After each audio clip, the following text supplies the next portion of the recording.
مہران ہو نا تم؟ آخر انہیں اس کا نام بھی یاد آ ہی گیا۔ جی ہاں، میں مہران حدید ہوں۔ اس سے مسکراتے ہوئے اپنا پورا نام لیا۔ ماشاء اللہ، تم تو اچھے خاصے کبرو نوجوان پر خوددار بن چکے ہو۔ عارف صاحب نے خوش ہوتے ہوئے اسے اپنے گلے سے لگا لیا۔ میں کامیاب انسان بن چکا ہوں صرف آپ کی بدولت۔ میں کچھ بن کر آپ کے سامنے آنا چاہتا تھا، تو دیکھیں آپ کی بدولت میں کیا بن گیا ہوں، ایک بزنس مین جو اپنی طرح کے کافی بے سہارا لوگوں کو بنا دیتا ہے۔ اس سے مسکراتے ہوئے اپنا تعارف کروایا تو عارف صاحب بے تحاشا خوش ہوئے۔ میرے بچے ہمیشہ خوش رہو، یوں ہی کامیاب ہوتے رہو۔ بہت خوشی ہو رہی ہے تمہیں یوں کامیاب دیکھ کر۔ عارف صاحب کی تو خوشی کا کوئی ٹھکانہ نہیں تھا۔ آپ کو یاد ہے کہ آپ نے مجھے اس دن کیا بولا تھا؟ وہ بول کر کچھ دیر رکا اور پھر بولنا شروع کیا۔ جب آپ نے مجھے سڑک سے بے سہارا اٹھایا تھا اور مجھے اچھے کپڑے، اچھا گھر اور اچھی تعلیم دلوائی، تو میں نے آپ کا شکریہ ادا کیا تھا، جس کے بدلے میں آپ نے بولا تھا کہ بس میری بیٹی کے لیے دعا کرنا۔ خدا نے مجھے بیٹی سے نوازا ہے، دعا کرنا کہ خدا اس کا نصیب روشن کرے۔ وہ مسکراتے ہوئے پچھلے 20 سال پرانی باتیں انہیں یاد دلا رہا تھا، جبکہ وہ مسلسل مسکراتے ہوئے اسے سن رہے تھے۔ ہاں مجھے یاد ہے، وہ دیکھو، وہ ہے میرا بڑا بیٹا حیدر، اور وہ ہے میری شہزادی امیہ عارف۔ سامنے کی طرف اشارہ کرتے ہوئے بولے۔ مہران نے نظر اٹھا کر سامنے دیکھا، جہاں ایک اونچا لمبا خوبصورت نوجوان بچوں کے قریب ہی کھڑا مسکرا کر انہیں دیکھ رہا تھا، اور پھر اس کی نظریں ایک نازک حسینہ پر پڑیں اور بس اس کی نظریں وہیں پر ٹھہر گئیں۔ وہ چھوٹی سی معصوم سی لڑکی بچوں کے درمیان بیٹھی انہیں بے تحاشا محبت دے رہی تھی، جبکہ وہ بچے بھی اس سے کھل کر بات کر رہے تھے اور اس کی باتیں سن کر کھلکھلا رہے تھے۔ اس لڑکی کے سر پر نفاست سے دوپٹہ تھا، جبکہ چہرے کی معصومیت صاف عیاں تھی۔ اس کا حسن غیر معمولی تھا، وہ نظر لگ جانے کی حد تک خوبصورت تھی۔ اتنے بچوں کے درمیان میں بیٹھی اپنے روشن چہرہ لیے سب کو اپنی طرف متوجہ کیے ہوئے تھی۔ وہ اپنے ایک ہاتھ کو حرکت دے رہی تھی، جبکہ دوسرے ہاتھ کو وہ بالکل بھی حرکت نہیں دے رہی تھی۔ اس کے ہاتھ پر رومال بندھا ہوا تھا۔ یقیناً اس کے ہاتھ پر یا تو چوٹ آئی تھی یا پھر وجہ کچھ اور تھی۔ مہران یک تک یہ منظر دیکھ رہا تھا جب عارف صاحب کی آواز سے اس کا تبسم ٹوٹا۔ تم یہاں پر کیسے؟ مطلب تمہارا یہاں پر کوئی کام تھا؟ عارف صاحب نے اس سے یہاں آنے کی وجہ پوچھی۔ کیونکہ یہ ایک یتیم خانہ تھا، ایک بڑا سا گھر تھا جس میں کچھ لوگ رہتے تھے اور وہ سب بچوں کو پالتے تھے۔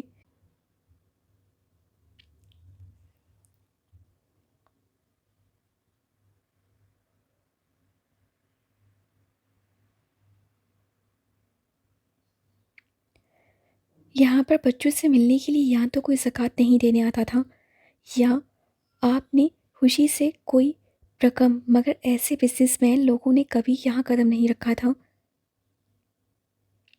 یہ میں چلاتا ہوں، صرف یہی نہیں، اس شہر میں بہت سے NGO ہیں جہاں میں نے ایسے بے سہارا بچوں کو پالنے کے لیے اپنے لوگوں کو رکھا ہوا ہے۔ اس سے مسکراتے ہوئے وجہ بتائی تو عارف صاحب کا دل سرشار ہو گیا۔ ایک یتیم ہی دوسرے یتیم کا درد سمجھ سکتا ہے۔ مہران نہیں چاہتا تھا کہ جو یتیمی اس سے کاٹی ہے وہ کوئی اور یتیم بچہ بھی کاٹے، اس لیے اس نے ایسے بہت سے گھر بنا کر اپنے آدمی اور ان کی کچھ فیملی کو یہاں پر چھوڑ دیا تھا جو ان بچوں کی دیکھ بھال کرتے تھے، مگر وہ کسی سے بھی 1 روپیہ لینے کے حق میں نہیں تھا۔ آج تک عارف صاحب سمجھ رہے تھے کہ شاید یہاں پر کوئی زکوٰۃ وغیرہ دینے والے لوگ آتے ہیں، مگر ایسا نہیں تھا۔ یہاں کا سارا سسٹم تو مہران ہینڈل کرتا تھا، کیونکہ وہ گھر کہیں سے بھی یتیم خانہ نہیں لگتا تھا۔ وہ گھر بہت خوبصورت اور بڑا تھا۔ بہت نیکی کا کام کر رہے ہو بچہ، اللہ تمہیں اس کا اجر دے گا۔ عارف صاحب نے بولتے ہوئے اس کا کندھا تھاپ بتایا تو وہ سر جھٹک کر مسکرا دیا۔ چلیں بابا، حیدر ان کے قریب آتے ہوئے بولا۔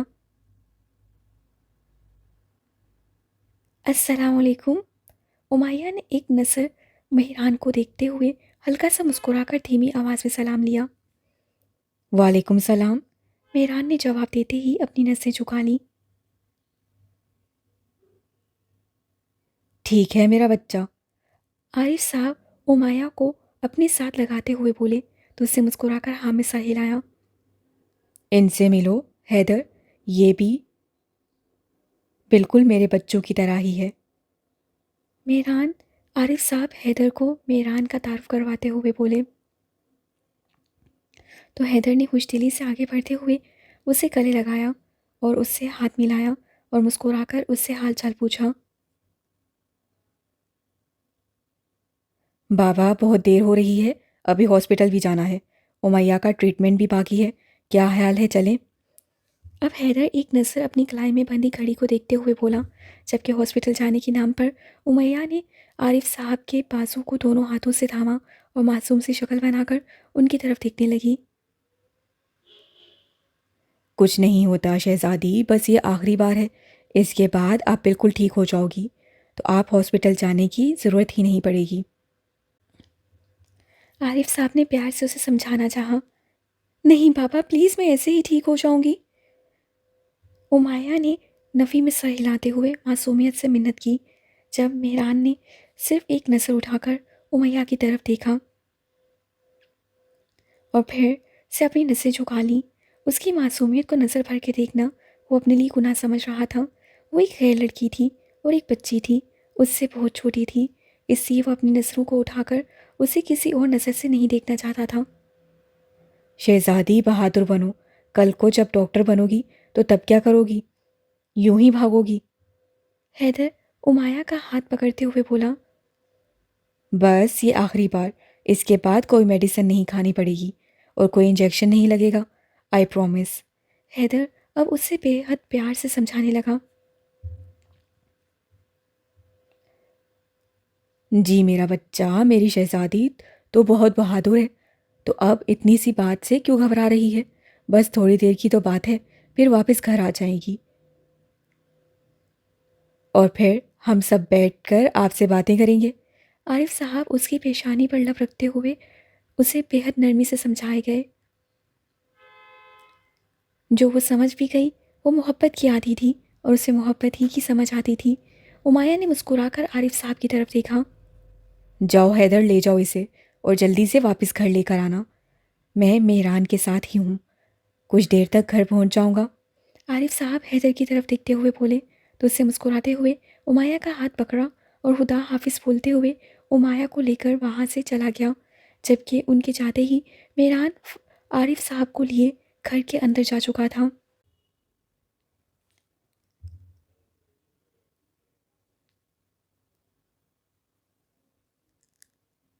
شکر ہے تم ٹھیک ہو گئی، ورنہ تم یہاں سے غائب تھی اور اسے کھانے پینے کا موقع ملا ہوا تھا۔ یقین مانو کہ جتنا بھینس بھر کر اس نے کھایا ہے تم سوچ بھی نہیں سکتی۔ امیہ جب سے آئی تھی حمزہ اسے قریب بیٹھ کر اشال کے خلاف اس کے کان بھر رہا تھا، جبکہ اشال بیچاری ہکا بکا بیٹھی اس کی گل افشانیاں سن رہی تھی۔ امیہ جب سے بیمار تھی اس سے کچھ نہیں کھایا تھا اور یہ فضول کے الزام لگا رہا تھا کہ وہ تب سے کھائی جا رہی ہے۔ چپ کرو تم بندر، مجھے پتا ہے کہ میری دوست نے کل سے کچھ بھی نہیں کھایا، تم فضول کے الزام مت لگاؤ۔ امیہ نے الٹا اوور ایکٹنگ کرتے ہوئے حمزہ کو جھڑکا اور کھسک کر اشال کے قریب ہو کر بیٹھی، جو بوجھا چہرہ لیے بیٹھی ہوئی تھی، اور امیہ کے بولتے ہی وہ کھل اٹھی، ہائے میری جان، ساری دنیا ایک طرف اور تم اکیلی ایک طرف، تم تو میری جان ہو اشال۔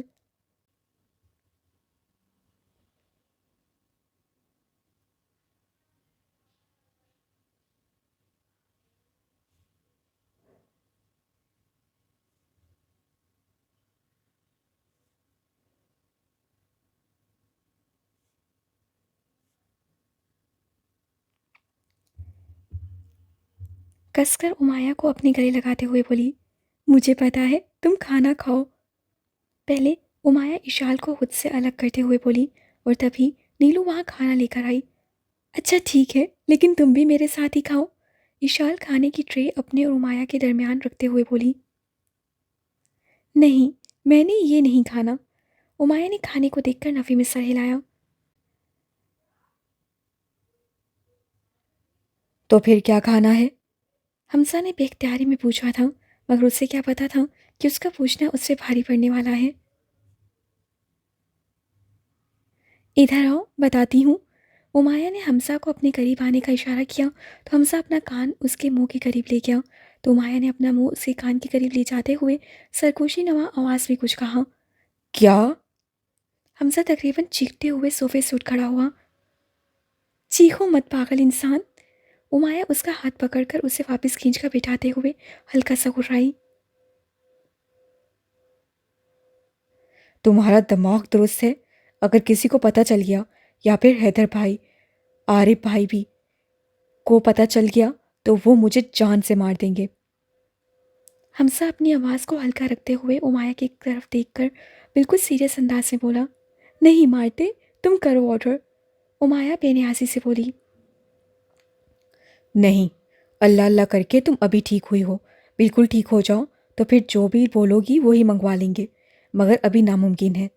حمزہ بولتے ہوئے فوراً اٹھ کھڑا ہوا اور جلدی سے وہاں سے نکل گیا، کیونکہ رکنے کا مطلب تھا امایہ کا ضد کرنا، اور امایہ نے ہر صورت اپنی بات اس سے منوا لینی تھی، اس لیے اسے وہاں رکنا بالکل فضول لگا اور اسے وہاں سے جانا ہی بہتر سمجھا۔ تم نے ضرور کچھ الٹا سیدھا کھانے کو بولا ہوگا، اس لیے وہ یوں بول رہا ہے۔ اشیال تفتیشی انداز میں امایہ کی طرف دیکھتے ہوئے بولی۔ تم زیادہ میری اماں دادی مت بنو، میں سونے جا رہی ہوں، صبح ملیں گے، خدا حافظ۔ امایہ اشال کو گھورتے ہوئے اٹھ کھڑی ہوئی اور اپنے کمرے کی جانب چلی گئی، جبکہ اشال کندھے اچکا کر اپنا کھانا کھانے لگی۔ امایہ اپنی آنکھوں پہ بازو رکھے مسلسل سونے کی کوشش کر رہی تھی، مگر بہت کوششوں کے بعد بھی اسے نیند نہیں آ رہی تھی۔ شاید دوپہر کو وہ بہت زیادہ سو چکی تھی، اس لیے اب رات کے 11 بجے بھی اس کی آنکھوں سے نیند کوسوں دور تھی۔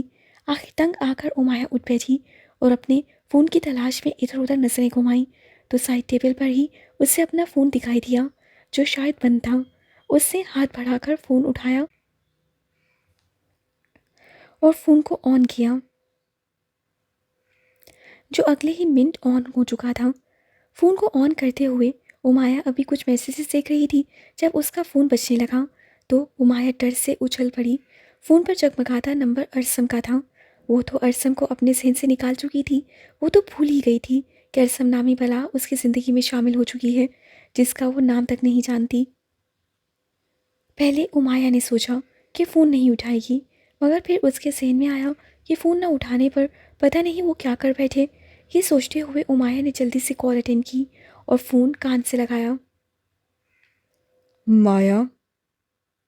وہی بھاری گمبھیر سرگوشی آواز امایہ کے وجود میں کپ کپی پیدا کر گئی۔ تم ٹھیک ہو مایا؟ امایہ کو بالکل خاموش پا کر ارسم نے اپنے دل میں موجود سوال پوچھا۔ جی؟ امایہ مشکل بول پائی۔ بولا تھا نا اتنی دیر تک مت جاگا کرو، کیوں خود کی پرواہ نہیں کرتی تم؟ ارسم کے انداز میں شکوہ تھا۔ امایہ کو یہ محسوس ہوا جیسے وہ اس سے اس کی شکایت کر رہا ہو۔ میں ٹھیک ہوں۔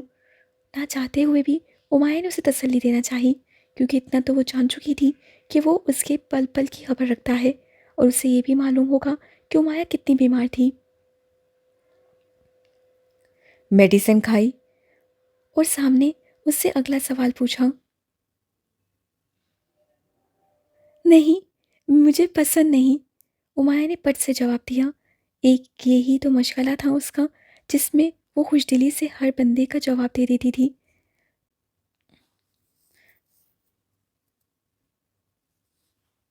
امایہ کی بات سن کر ارسم کے ماتھے پر کئی پل نمودار ہوئے۔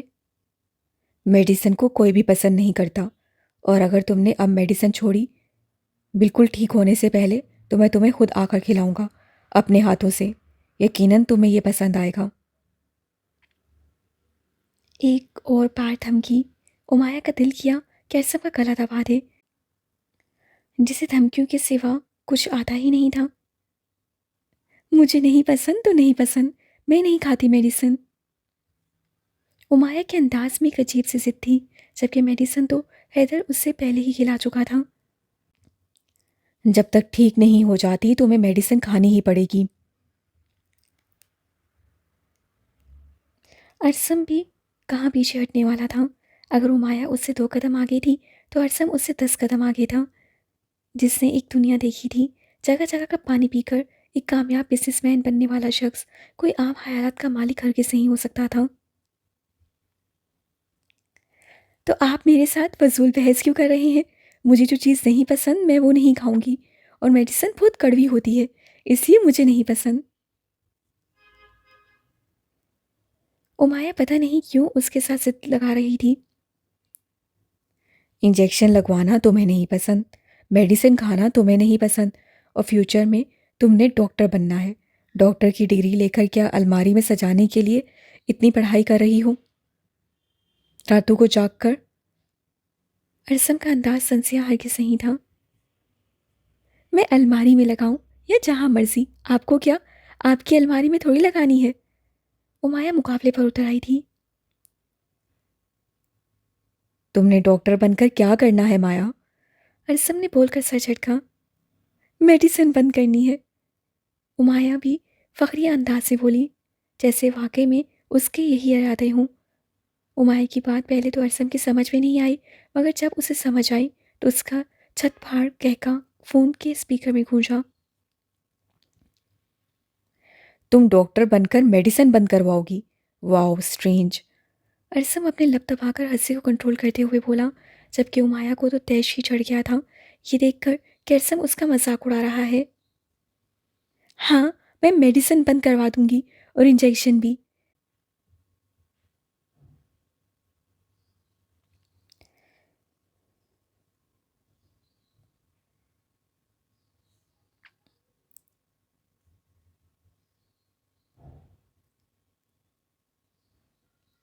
امایہ اٹل لہجے میں بولی تو ارسم نے بڑی مشکل سے اپنے پھوٹنے والے کہکے کو کنٹرول کیا، کیونکہ اس کی باتیں ہی عجیب و غریب تھیں. اچھا، تو میڈیسن بند کروا کے آنے والے مریضوں پر منتر پھونکو گی کیا؟ ارسم کو تجسس ہوا. جی پھونک لوں گی، لیکن میڈیسن ضرور بند کرواؤں گی. امایہ بھی اس کی بات میں حامی بھرتے ہوئے بولی تو ارسم کی مسکراہٹ گہری ہو گئی. پہلے جو مجھ پر منتر پھونکے ہیں ان کا مداوع تو کر لو، دنیا کے بارے میں بعد میں سوچ لینا. ارسم کی ٹون ایک دم سے بدلی. میں نے کسی پہ کوئی منتر نہیں پھونکے، اور رہی بات آپ کی تو آپ کیوں مجھے تنگ کرتے ہیں؟ میں یہ نہیں جانتی، مگر آپ مجھے تنگ کرنا بند کر دیں تو بہتر ہے. امایہ نے اپنا ہمیشہ والا ڈائلاگ مارا.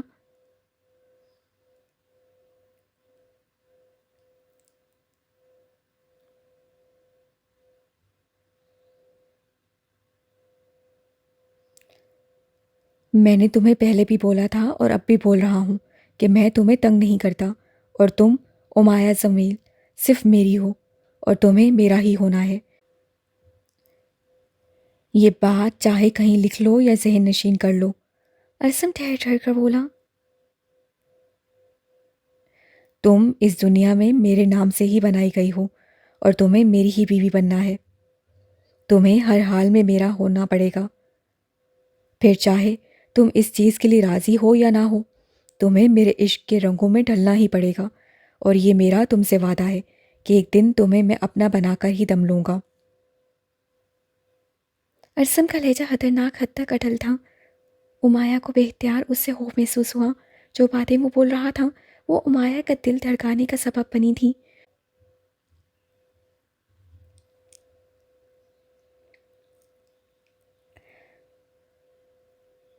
امایہ نے فون کان سے ہٹاتے ہوئے جلدی سے کال کاٹی اور فون کو سائڈ پر رکھ کر فوراً سے لیٹ کر اپنے چہرے پر کمبل اوڑھ لیا. اس کا دل پسیاں توڑ کر باہر آنے کو تیار تھا. کانوں میں بار بار ارسم کے الفاظ گونج رہے تھے. دوسری جانب ارسم نے خاموشی سے ایک نظر فون کی وال پیپر پر چمکتی امایہ کی تصویر کو محبت باش نظروں سے دیکھا، اور پھر فون کو سینے پر رکھتے ہوئے آنکھیں موند کیا. اس کے لیے یہ سکون کافی تھا کہ اب امایہ ٹھیک ہے. کل جن لڑکوں نے امایہ کو چھیڑا تھا، ارسم نے ان کا بہت برا حال کیا تھا. جب وہ امایہ کے معاملے میں اتنا جذباتی ہو چکا تھا تو وہ چاہتا تھا کہ امایہ اس کے جذباتوں کو پہچانے، مگر امایہ ابھی اس کے جذباتوں سے خوف کھا رہی تھی. مگر ارسم بہت جلد اسے اپنی زندگی میں شامل کر لینا چاہتا تھا، اور اس کے خیال سے وہ دن اب دور نہیں تھا. چلیں جی، یہاں پر ہوتا ہے ہمارے ایپیسوڈ کا اختتام۔ ایپیسوڈ کیسی لگی کمنٹ سیشن میں لازمی بتائیے گا، اور ہمیں دعاؤں میں لازمی یاد رکھیے گا۔ خدا حافظ۔